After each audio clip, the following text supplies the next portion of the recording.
You've tuned in to the Top 10 Garden Show with garden expert Ken Lain. Join the conversation daily as he answers timely garden questions. Email Ken a question directly from your phone to his desktop through the web at watersgardencenter.com. That's Waters with two T's, gardencenter.com. Or visit face-to-face throughout the week where he can be found at Waters Garden Center in Prescott. Now welcome your host, Ken Lain. Now, I grew up in Prescott, Arizona. So this Central Highlands area. As a kid, man, we would just tear up the countryside. So boys would jump in cars and just go out in the forest, and we'd come back sometimes days later. We would just back then there just weren't people out there. It kind of reminds me. There's one place in the county that still reminds me of that. If you go out Williamson Valley Road, up towards I-40, so past Inscription Canyon, past Las Vegas Ranch, the road actually turns to dirt. If it's like another 40 miles at that point up to I-40, that part of the country is still wild, untamed, natural. You can go out there and, like, if you break down, you better be prepared because there might not be someone to come by to help you. And so you just had to always think, be prepared, be ready, and you always helped each other. So if you ran across someone that broke down, there might not be someone after you drive by for a day. It was truly wild. And so I missed that a little bit. I like having all the amenities of a big city. So that's kind of nice. Back then we didn't have that. We had, I think when I was growing up, we had a Sears catalog store. It wasn't a store. It was a counter in a little shed, basically, where you could go order from the catalog and they would deliver it. This is way beyond it, way before Amazon. They'd show up and deliver things in the catalog store. You go pick it up from there and bring it home with you. So that was about as big city as we used to be back in the 70s, early 80s. And so we've all grown up now. So it's kind of nice. One thing that I've always noticed, one of the wild things in the garden are spiders.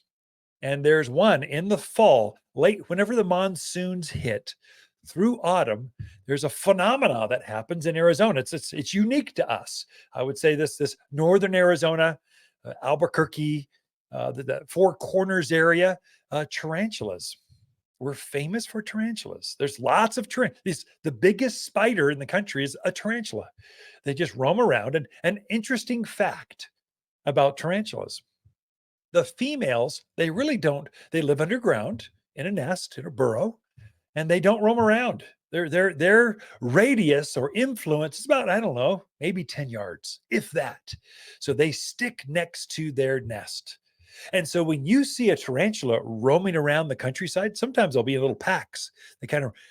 They're always males. The guys are the only ones that roam looking for females. And so when you see a spider roaming around in the backyard or the garden, it's almost guaranteed it's going to be a boy. And he's looking for one thing. He's looking for a gal.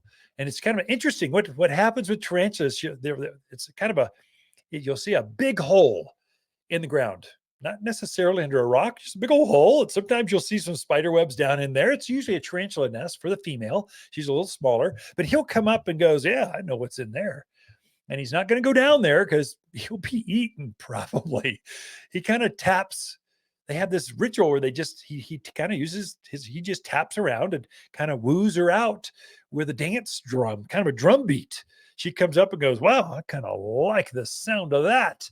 And then they kind of mate, do their thing. And then he usually scurries off pretty fast. He's not hanging around, or he can be her next meal. So he knows that. And he's looking for the next gal to kind of go. So there's this courtship thing. So tarantulas, they're very good for the garden, especially the females, because they stick around and they can actually help you out. They eat a lot of the big bugs, like big centipedes, grasshoppers, crickets, earwigs, all the nasty things that eat your gardens. Tarantulas they do nothing but good for you. And they're not going to leave a web or a cobweb or something up in the corners of your gazebos and the patios. They're underground. They're kind of clean, neat. And they do a lot of good for you. So they're exceptionally good for the garden. So I've handled a lot of tarantulas. I've played with them. The funniest story I've ever had I had a tarantula in the garage once. And I'm going, okay, listen, little man, I know what you are. You're your boy. Okay, keep moving. There's no gals inside the garage. Come on, keep moving. So I kind of pushed him out. I didn't have a broom. I just took my foot and kind of skewed him out. Kind of, here, move that way, move that way, move that way. And he got ticked.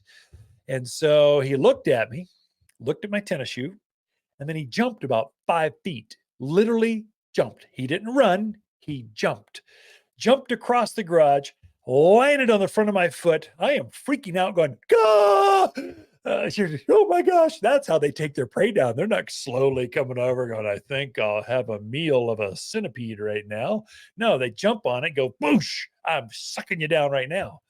And so I just freaked out. I hurled him outside the garage. He went flying, landed on the driveway, and then crawled off. That's the best story I have. Oh, I have another one. My sister lived in the bedroom right across from me. We lived down the basement of this 2-story house out in Wildwood Estates in Prescott. And one day she crawled in bed, pulled down the sheets, and lo and behold, a tarantula had come inside, gone into her room, and was underneath the sheets. And she pulls this thing back, and there's this huge spider there. We're famous for our spiders. Don't freak out. They're okay. They're good. Just pick them up. We've got a bucket. We just picked them up, threw them outside, but just kind of be kind to them. They're roaming around. And the ones that are roaming around, they're always boys. Now you'll learn something about garden spiders right here on the Mountain Gardener. Be right back after this. Water's October companion plants that grow well together are blaze maples, spicy mums, glamour kale, and burning bush. Water's compact burning bush is a neat, well-behaved shrub prized for its blazing red foliage in the fall. Looks great when planted with autumn gold sumacs, lilacs, and gold euonymus. At 6 foot, this bush makes a natural hedge that burns red through autumn, all for $49. You'll find the showiest shrubs here at Waters Garden Center. Siri, give me directions to Waters Garden Center.